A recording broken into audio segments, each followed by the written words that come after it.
Hello and welcome to ARIRANG News, coming to you live from Seoul. I'm Laah Hyun-kyung. The stories we are following at this hour. Korea's parliament passes next year's budget bill by the legal deadline for the first time in more than a decade. More than $100 billion will be spent on welfare.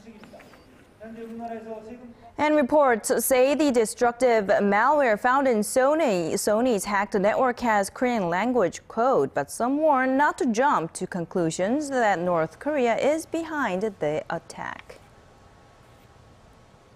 And 3 pro-democracy protest leaders in Hong Kong are expected to turn themselves into police later in the afternoon. They also urge students to retreat for the sake of their own safety. Now, next year's budget, or government budget, was finally given the green light by the National Assembly last night. It was the first time in more than 10 years that the bill was passed before the legal deadline. Our Kim Young-gil tells us how this was possible and breaks down the government's spending priorities for 2015. It hasn't happened in 12 years, but on Tuesday, the National Assembly passed next year's government budget bill before the deadline set by the Constitution. The passage is of great significance as Parliament was able to avoid the tiresome tug-of-war scenarios we've seen in the recent past. This year, the timeline was helped by new pressure. Under the revised National Assembly Act, if lawmakers didn't meet the deadline, the government's draft version of the budget bill would have passed automatically. Among the 273 lawmakers present, 225 were in favor, 28 against, and 20 abstained. The 2015 budget bill is passed. Here's what's inside the 2015 budget. The government has allocated $103 billion for welfare, $48 billion for education, $39 billion for R&D and social overhead capital, $34 billion for defense, $15 billion for safety, $4.1 billion for foreign affairs and unification, and the rest for the other social costs. A large portion was allocated to welfare and education spending to better help the elderly and to provide free childcare programs for preschoolers. Next year's budget is 5.5% or $17.6 billion higher than this year's. Apart from the revised budget bill, the two parties also passed tax-related bills. They hiked the price of cigarettes by almost $2 a pack in a bid to reducing smoking rates and to make up for tax revenue shortfalls. And in a move to boost the domestic economy, Korean companies will be given tax breaks if they increase investments, wages, and dividend payments. Although the budget bill was passed, it is expected that the two parties will open an extraordinary session after the current parliamentary session ends on December 9th to continue discussing thousands of pending bills that still await parliamentary approval. Kim Young-gil, ARIRANG News. 6 bodies have been recovered this Wednesday from rescue operations for the Korean-operated trawler, which sank off Russia's eastern coast on Monday. Now, after finding 2 bodies earlier in the morning, they sent more ships to the same area and were able to recover 4 more bodies, 1 Korean, 2 Indonesians, and 1 Filipino victim. That pushes the official death toll in the disaster to 7, with 46 others still missing.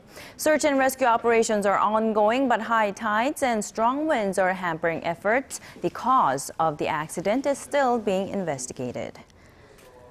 Now, North Korea sent a letter to UN Secretary General Ban Ki-moon saying it will never accept a UN resolution calling for the regime to be referred to The Hague for crimes against humanity. The passage of that resolution is said to be unlikely anyway due to resistance from China and Russia, so South Korea and the US are looking into taking a different track. Park Ji-won tells us more. In a letter to UN Secretary General Ban Ki-moon, North Korea's ambassador to the United Nations says Pyongyang cannot and will not accept the adoption of a resolution that takes aim at North Korea's human rights violations. Ambassador Cha Sung-nam writes that the European Union and Japan, who introduced the draft resolution last month, as well as the United States, had chosen a path of confrontation and that North Korea had no choice but to strengthen its war deterrence. That, a North Korean Foreign Ministry statement says, could include another nuclear test. Meanwhile, in a move that aims to keep pressure on Pyongyang and global attention focused on the matter, a group of countries led by South Korea and the U.S. are pushing to put the North Korean human rights issue on the agenda for the UN Security Council before the year is up. 9 of the 15 members of the Security Council would need to vote in favor for the agenda to be set. Permanent members, such as China and Russia, cannot wield their veto power when it comes to agenda setting. There's a sense of urgency for setting the agenda, since half of the 10 non-permanent members currently on the council, including South Korea, will see their 2-year terms end by the end of this month. Park Ji-won, ARIRANG News. As for the next U.S. Defense Chief, Ashton Carter is reported to be at the top of the list to replace Chuck Hagel. No official announcement has been made from the White House yet, though. Our Shin Se-min has more on what we might be able to expect based on his background. Ashton Carter looks poised to become the next U.S. Secretary of Defense, replacing Chuck Hagel, who stepped down last week. Barring any unexpected setbacks, President Barack Obama is widely expected to tap the former Deputy Defense Secretary for the post. Carter would be coming into his position with a long background in defense matters. He has served as a Deputy Secretary of Defense under Leon Panetta and Chuck Hagel, and as the Undersecretary for Acquisition Technology and Logistics, where he was the Pentagon's chief buyer of weapons and managed its arsenals. Carter, a Rhodes Scholar, is widely known for his experience in managing budgets and weapons contracts. His range of experiences is being touted with the multiple crises presenting themselves in the Middle East, namely the threat posed by the Islamic State. If and when Carter is officially nominated as defense chief, he'll face a confirmation process, likely under the Republican-led Senate early next year. But he's expected to pass through thanks to his past experience at the Pentagon and the fact that he has the respect of many senior military leaders. Shin Se-min, ARIRANG News. Meanwhile, the Pentagon nominee to lead the U.S. Pacific Command says Washington is ready to fight and defeat the North Korean military. His remarks were made at a confirmation hearing. Here's our Connie Kim with this next report. The Pentagon's nominee to lead the U.S. Pacific Command has stressed that the security of the Korean Peninsula will remain one of Washington's top priorities under his stewardship. At a Senate confirmation hearing on Tuesday local time, Admiral Harry Harris said North Korea is the most volatile and dangerous threat facing the U.S. as it continues to try and develop its nuclear weapons and the means to deliver them across continents. Although Pyongyang's KN-08 ballistic missile hasn't been flight tested yet, it's believed it could potentially reach the continental United States. The admiral vowed to maintain a forward-deployed U.S. military presence in the West Pacific to deter North Korean aggression. And if all efforts fail, the Pentagon nominee said the U.S. military is ready to fight and defeat the North Korean military. The nominee also noted concerns over China's growing economic and military presence. Harris said China's rapid military modernization and its increasing influence on its neighbors is an enduring challenge. But the admiral did not rule out the possibility of working with China in some aspects so as to reduce the risk of a military misjudgment which could threaten peace. If confirmed by the Senate, Harris will replace Admiral Samuel Locklear. If appointed, Admiral Harris will take a key role in the Obama administration's pivot to Asia at a time when North Korea and China's rising military power are considered the most dangerous threats to the region. Connie Kim, ARIRANG News. In the year 2012 for Korea was at its record high. All of the day's important events close to home and around the world. Join Laah Hyun-kyung live from Seoul. Shopping market thinks the true meaning of creation shines through. The co-founders of Occupy Central are expected to surrender to police today while student protest leader Joshua Wong continues his hunger strike to pressure the Hong Kong government for more talks.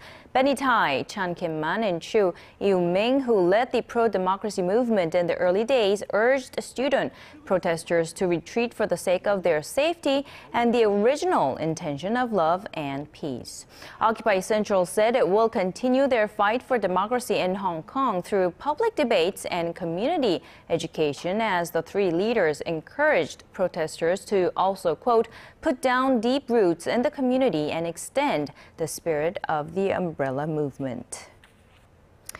Another horrific attack by the Somali-based Islamist militant group Al-Shabaab that murdered dozens of people is putting intense pressure on the Kenyan government. There's video footage that shows the aftermath of the latest Al-Shabaab attack. 36 bodies were discovered in a quarry near the Somali border, at least 2 of them beheaded, most of them shot. Reports say the militants separated and killed the non-Muslims from the Muslims. The group's spokesman said it was retaliation for the Kenyan government's raid on a mosque last month. This is not the first deadly assault Kenya has seen at the hands of Al-Shabaab. Kenya's president renewed his commitment to win the war against the militant group that began in 2011.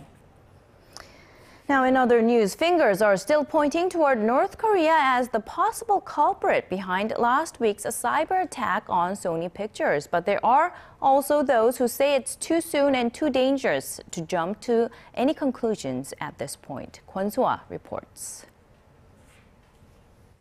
More clues point to North Korea being the culprit of the recent cyber attack on Sony Pictures.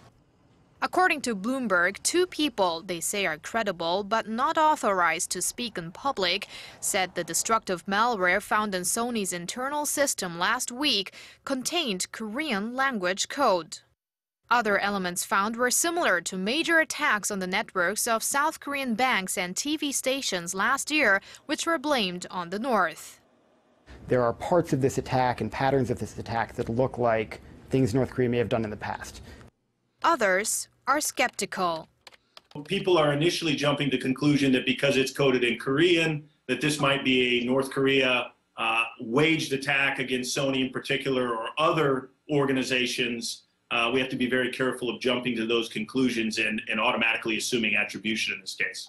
The FBI, which is investigating the case, has not commented on who they think is behind the cyber attack, but has said that the method of attack had only been seen in Asia and the Middle East up until now. Most eyes are on North Korea, though, as the interview, which centers on a CIA plot to assassinate leader Kim Jong-un, is due to hit screens on Christmas Day. The regime has called the comedy an act of terrorism and vowed merciless retaliation. Kwon So-ah, ARIRANG News. Shares of Korea's top 10 corporations have been sliding of late. Analysts say they are being affected by worsening economic conditions abroad. But could the tide be turning for them in terms of their shares, at least? Kim Ji-yeon has more. External factors, including the strengthening of the Korean currency and increased competition from China, have taken a toll on corporate earnings. Excluding CJ and SK Group, Korea's top 10 corporate groups are feeling the heat, as their share prices have tumbled so far this year. The shipbuilding and petrochemical sectors were among the hardest hit. Shares of Hyundai Heavy Industries have dropped the most by nearly 53%. Shares of Samsung Group have also fallen by nearly 4% this year. It's a similar story for the other 488 listed companies. Their combined net profit fell nearly 13% during the January to September period from the same period last year to around $45.5 billion.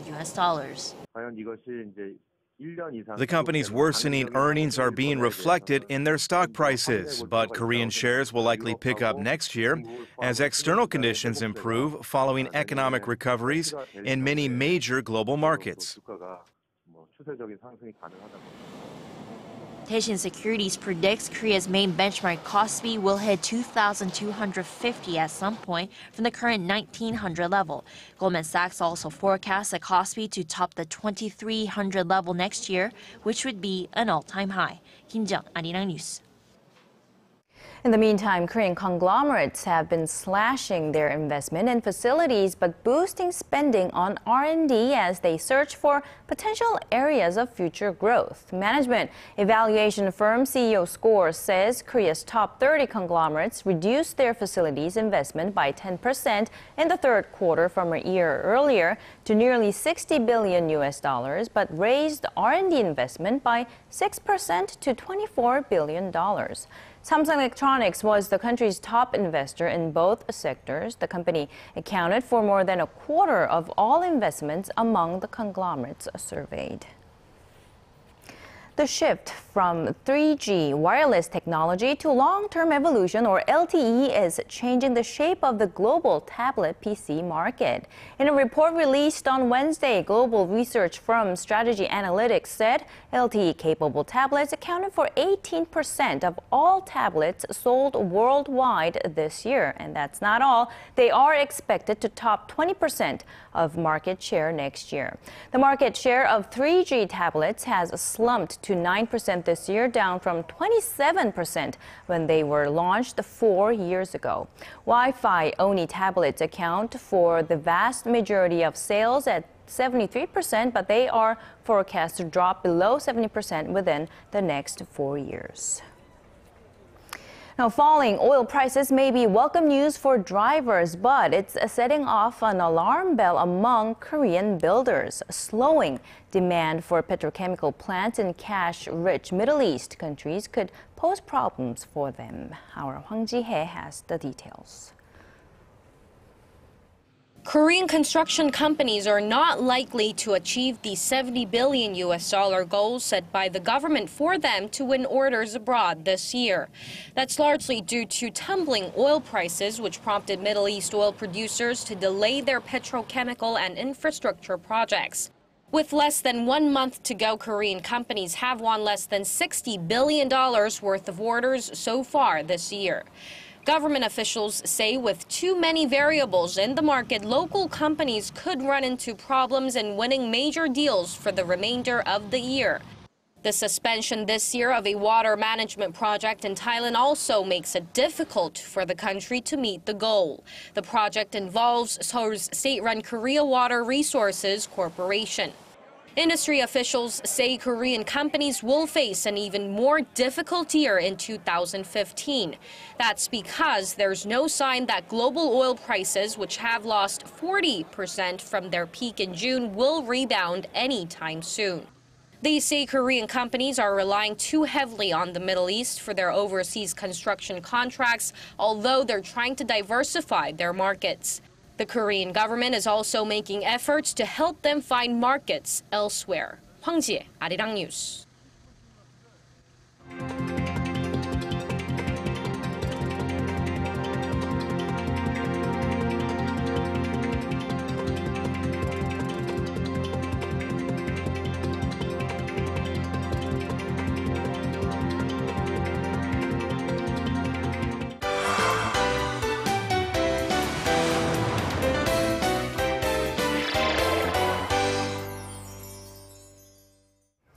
Temperatures here in the capital have plunged since the start of December, and now we have snow. To help us warm things up a bit, our Im Yoon-hee joins us now with a couple of documentaries that may warm our hearts. Good afternoon, Yoon-hee. Good afternoon. Right, so everybody loves a good story of an underdog and, of course, a classic love tale. So today, I have both of them for you guys in the form of documentaries. Now, they both released recently in theaters, where Hollywood films seem to be topping the charts, but these two are showing that they've developed quite the following themselves, so take a look.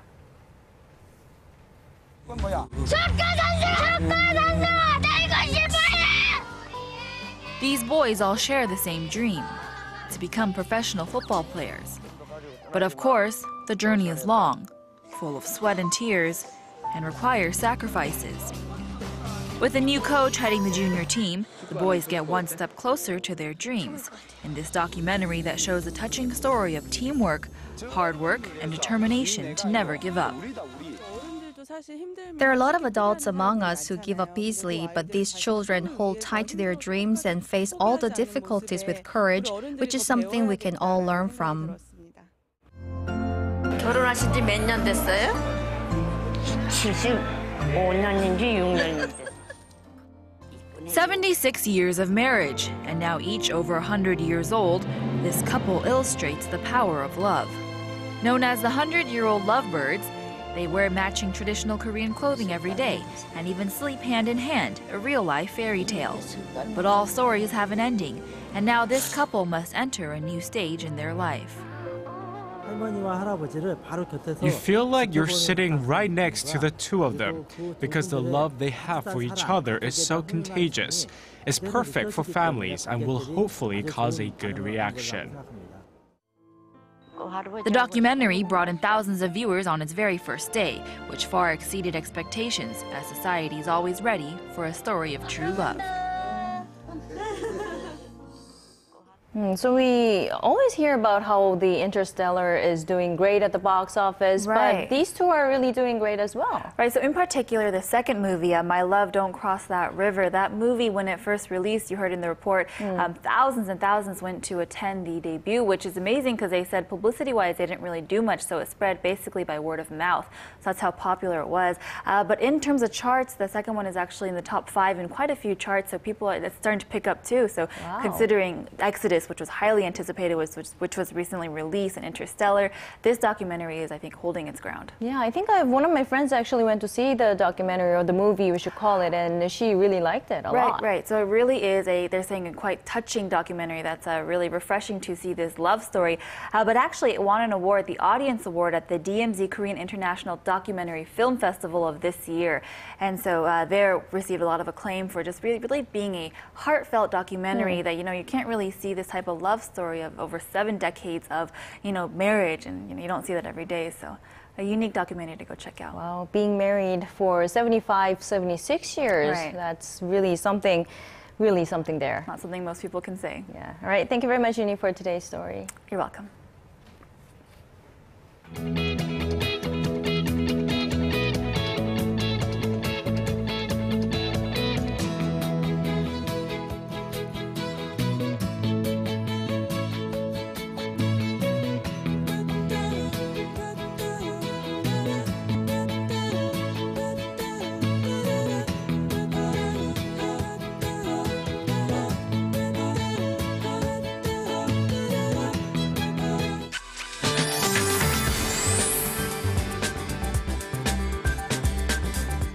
It was a snowy morning here in Korea. Michelle Park here with the weather update. Now, there was a heavy amount of snowfall all across the nation, and it's all melted for the most part by now, but because temperatures are hovering right around the freezing point, roads and walkways are very slippery, so be careful out there. However, our morning lows and highs are a bit higher compared to yesterday. Now, most of the heavy snowfall advisories have been lifted. However, there are still some regions in Chungcheongnam-do and Jeollabuk-do provinces under the effect. Now, these regions can expect between 5 to 10 centimeters and up to 15 over in the mountainous regions, while the surrounding regions will get between 2 and 7 centimeters until tomorrow. And to our readings for today, Seoul will peak at 1 this afternoon. Meanwhile, the southern cities such as Gwangju and Busan will top to 5 and 8 degrees. And to other regions, Jeju Island will look up to 10, while Dokdo hits 4, while Nangkang will be a bit lower at -10 degrees. Well, that's all for now. I'm Michelle Park, and here's a look at the weather conditions around the world.